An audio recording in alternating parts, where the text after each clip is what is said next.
Hello दोस्तों, कैसे हैं आप। उम्मीद करती हूँ कि आप अपनी सेहत का ख्याल अच्छे से रख रहे होंगे। दोस्तों, जैसा कि आप सभी को पता है, हम अलग अलग तरह की वीडियो आपके लिए लेकर आते हैं और आपको बताते हैं कि आपकी सेहत जो है वो आपका कितना साथ दे पा रही है और कितना साथ नहीं दे पा रही है, और आपको क्या चीज़ें हैं जो करनी चाहिए सेहत से जुड़ी और क्या चीज़ें आपके लिए नुकसानदायक हो सकती हैं। लेकिन आज हम बात करेंगे बिकिनी वैक्स पर। क्या ये इन्फेक्शन का खतरा बढ़ाता है? क्या ये एक सेक्सुअल ट्रांसमिटेड डिजीज़ है? स्किन एलर्जी, रैशेज इससे हो जाते हैं? क्या महिलाओं को बिकिनी वैक्स कराना चाहिए या नहीं कराना चाहिए? चलिए इस मुद्दे पे आज आपको बताते हैं कुछ ज़रूरी बातें। दोस्तों, बिकिनी वैक्स पहले अभिनेत्रियां या मॉडल करवाती थी, लेकिन अब आम महिलाएं ऐसा करने लगी हैं। बिकिनी वैक्स भले ही प्राइवेट पार्ट को सॉफ्ट बनाए, लेकिन इसके कई नुकसान भी हैं। बिकिनी वैक्स से होने वाले नुकसान और बचने के उपाय हम आपको यहाँ बताएंगे। बिकिनी वैक्स का असर हर स्किन पर एक जैसा नहीं होता। अगर आपकी स्किन सेंसिटिव है या आपको डायबिटीज है तो आपको बिकिनी वैक्स बिल्कुल नहीं करवाना चाहिए।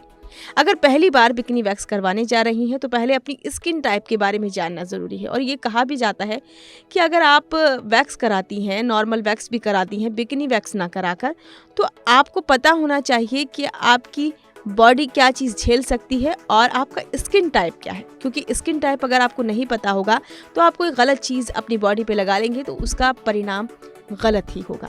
महिलाओं में बिकिनी वैक्स का ट्रेंड बढ़ रहा है। इसके लिए कई महिलाएं पार्लर जाकर बिकिनी वैक्सिंग कराने लगी हैं। लेकिन बिकिनी वैक्सिंग की प्रक्रिया असुविधाजनक और दर्दनाक हो सकती है, खासकर संवेदनशील त्वचा वाले लोगों के लिए, यानी कि जिनको चीजों का ज्यादा असर पड़ता है, जिनके बहुत जल्दी इन्फेक्शन हो जाता है, उनके लिए बिकिनी वैक्सिंग की प्रक्रिया जोखिम भरी भी हो सकती है, क्योंकि वैक्सिंग के दौरान उपयोग किए जाने वाले गर्म मोम से स्किन पर जलन या रैशेस हो सकते हैं। यदि वैक्स की क्वालिटी सही नहीं है तो ये त्वचा के लिए हानिकारक हो सकता है। इसके परिणाम बहुत दर्दनाक हो सकते हैं। प्राइवेट पार्ट की स्किन पूरे शरीर के अंगों की तुलना में पर्याप्त ऑक्सीजन नहीं मिलती। ऐसे में बिकिनी वैक्सिंग के कारण त्वचा पर लगे कट के निशान, रैशेस को ठीक होने में समय लग जाता है। बिकिनी वैक्सिंग में प्राइवेट पार्ट के बालों को हटाने के लिए हेयर फॉलिकल को जड़ से उखाड़ना शामिल है। इस प्रक्रिया में प्राइवेट पार्ट के रोम छिद्र खुल जाते हैं, जिससे बैक्टीरिया खुले छिद्रों में प्रवेश कर सकते हैं और संक्रमण पैदा कर सकते हैं। प्राइवेट पार्ट के बाल हटाते समय वहां के रोम छिद्र खुल जाते हैं, जिससे बैक्टीरियल इन्फेक्शन की आशंका बढ़ जाती है। वैक्स की गर्मी की वजाइना के नेचुरल पीएच बैलेंस को बिगाड़ देती है, जिससे वजाइनल इन्फेक्शन हो सकता है। बिकिनी वैक्स के बाद कई महिलाओं में जलन या इनग्रॉन हेयर की समस्या भी हो सकती है। प्राइवेट पार्ट के बाल हटाने के लिए बिकिनी वैक्सिंग के प्रोसेस के साइड इफेक्ट्स भी हो सकते हैं। बिकिनी वैक्सिंग से स्किन एलर्जी, रैशेज और जलन, बैक्टीरियल इन्फेक्शन, यहाँ तक कि सेक्सुअल ट्रांसमिटेड डिसीज भी हो सकते हैं। वजाइना के आसपास की स्किन पतली और नाजुक होती है। ऐसे में वैक्सिंग में लापरवाही या गलती से स्किन के जलने, कट के निशान लगने, रैशेज होने की आशंका बनी रहती है। यदि महिला को डायबिटीज है, उसके लिए बिकिनी वैक्सिंग कराना बहुत हानिकारक हो सकता है।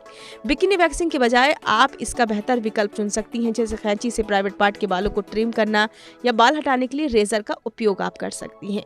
बिकिनी वैक्स कराने से पहले स्किन एक्सपर्ट से जरूर मिल लें। अपने स्किन टाइप को समझें। यदि आपकी स्किन सेंसिटिव है तो बिकिनी वैक्स कराने से बचें। आपकी फ्रेंड बिकिनी वैक्स करवा रही है, इसलिए आपका भी ऐसा ही करना जरूरी नहीं है।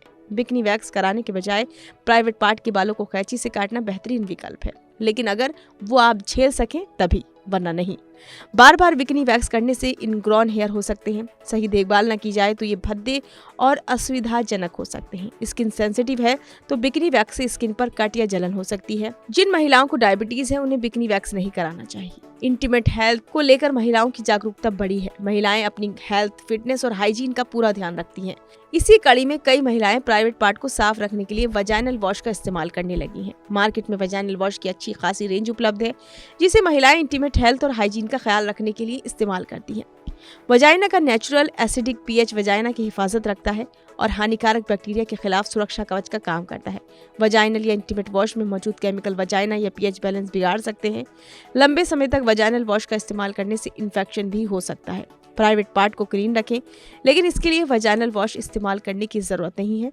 आप सिर्फ पानी से वजाइनल एरिया की सफाई कर सकती हैं। तो खासतौर पे हम यहाँ आपको ये बताने की कोशिश कर रहे थे कि आपको ज़रूरी नहीं है कि आप वजाइनल वॉश के लिए कोई बाहर से कुछ ऐसी चीज़ खरीदें जिससे आप उसे साफ करें। आप साफ पानी से साफ कर सकते हैं, यानी कि अपनी वजाइना को आप साफ कर सकते हैं। और आप बिकिनी वैक्स तब बिल्कुल भी ना करें अगर आपको डायबिटीज़ है, शुगर है, क्योंकि इससे आपको काफ़ी नुकसान पहुंच सकता है। काफ़ी गंभीर चीज़ें होती हैं जिनको समझना बेहद ज़रूरी होता है। इसलिए उम्मीद करती हूँ कि आपको ये वीडियो ज़रूर पसंद आया होगा। वीडियो को ज़्यादा से ज़्यादा लाइक करें, सब्सक्राइब करें, शेयर करें, कमेंट करें और बेल आइकन का बटन दबाना बिल्कुल ना भूलें।